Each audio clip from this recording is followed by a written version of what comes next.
ये कहानी 1992 में अमेरिका के एक कॉलेज में पढ़ रहे 21 साल के लड़के माइक की है। क्रिसमस की तैयारियां चल रही थीं और सभी स्टूडेंट्स को घर जाने के लिए छुट्टियां मिल चुकी थीं। पर माइक और उसका रूममेट मैटी दोनों ही एक स्पेशल प्रोजेक्ट पर काम कर रहे थे, जिसकी वजह से वो घर नहीं गए और कॉलेज हॉस्टल में ही रुके हुए थे।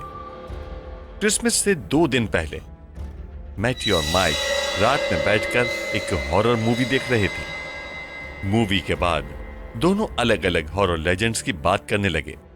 तब पहली बार मैटी ने माइक को ब्लडी मैरी के किस्से के बारे में बताया। उसने कहा कि अगर कोई इंसान अकेले शीशे के सामने जाकर 3 बार ब्लडी मैरी को पुकारे तो वो शीशे से निकल कर आती है और उस इंसान को मार देती है। ब्लडी मैरी का किस्सा माइक को बहुत दिलचस्प लगा और उसने ब्लडी मैरी को बुलाने का मन बनाया। उसने देर रात बाथरूम में जाकर शीशे के सामने 3 बार ब्लडी मैरी का नाम पुकारा। Bloody Mary, bloody Mary, bloody Mary. वो थोड़ी देर रुका पर वहां कुछ भी नहीं हुआ और माइक अपने कमरे में सोने आ गया। रात में सोते हुए माइक को एक सपना आया कि वो एक बहुत बड़े समुंदर में अकेला खड़ा था और उसके आसपास दूर दूर तक कोई नहीं था, लेकिन उस पानी में उसे किसी औरत की परछाई दिख रही थी। वो जैसे ही औरत का चेहरा देखने के लिए नीचे झुका, वैसे ही अचानक पानी से एक हाथ निकला और उसकी नींद खुल गई। जब उसने आसपास देखा तो बगल में उसका रूममेट मैटी आराम से सो रहा था। बहुत कोशिशों के बाद माइक को भी नींद आ गई। अगले दिन सुबह जब माइक बाथरूम में गया तो उसने देखा कि उस शीशे पर एक क्रैक है और उस क्रैक में से खून निकल रहा है। ये देखकर वो काफी ज्यादा घबरा गया। उस रात फिर उसे एक सपना आया जहां वो एक अंधेरी जगह में खड़ा है और उसके चारों तरफ शीशे ही शीशे हैं। उसके कानों में अपनी ही आवाज बार बार गूंज रही थी, bloody Mary, bloody Mary, bloody Mary, bloody Mary, bloody Mary, bloody Mary, bloody Mary, bloody Mary, bloody Mary, bloody Mary, bloody Mary, bloody Mary, bloody Mary, bloody Mary. धीरे धीरे सारे शीशे क्रैक होने लगे। उसे एक शीशे में नीले रंग का रोता हुआ बच्चा दिखा और वो उसके पास गया। उसके पास जाते ही सारे ही शीशे गायब हो गए और वो जैसे ही पीछे मुड़ा,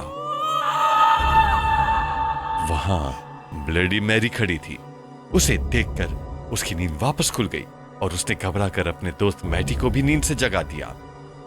माइक ने मैटी को अपने साथ हुआ पूरा किस्सा सुनाया तो मैटी को बिल्कुल भी यकीन नहीं हुआ और उसने माइक से कहा कि ये सब बस एक कहानी है।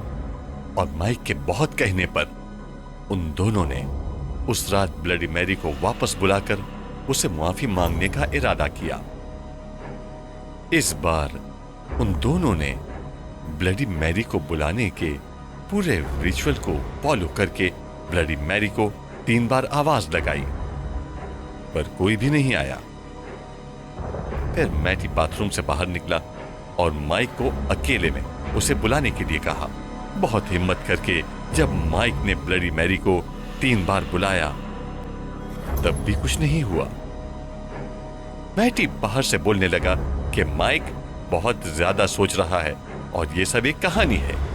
तभी दरवाजे के नीचे से दिख रही कैंडल की लाइट जोर जोर से फ्लिकर करने लगी। मैटी को थोड़ा अजीब लगा और उसने फौरन माइक से पूछा कि वो ठीक है कि नहीं। माइक इतना डर गया था कि उसके मुंह से कोई आवाज तक नहीं निकल रही थी और तभी बाथरूम की लाइट पूरी तरह बंद हो गई। तभी शीशे के सामने उसे ब्लडी मैरी दिखी और वो बहुत जोर से चीखा।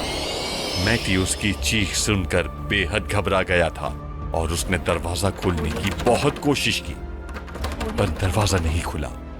उसने जल्दी जल्दी नीचे से गार्ड को बुलाया और दरवाजा तोड़वाया। जब दरवाजा खुला तो मैटी ने देखा कि वो शीशा टूटा पड़ा था और माइक का सर बाथरूम के सिंक में पानी में डूबा हुआ था।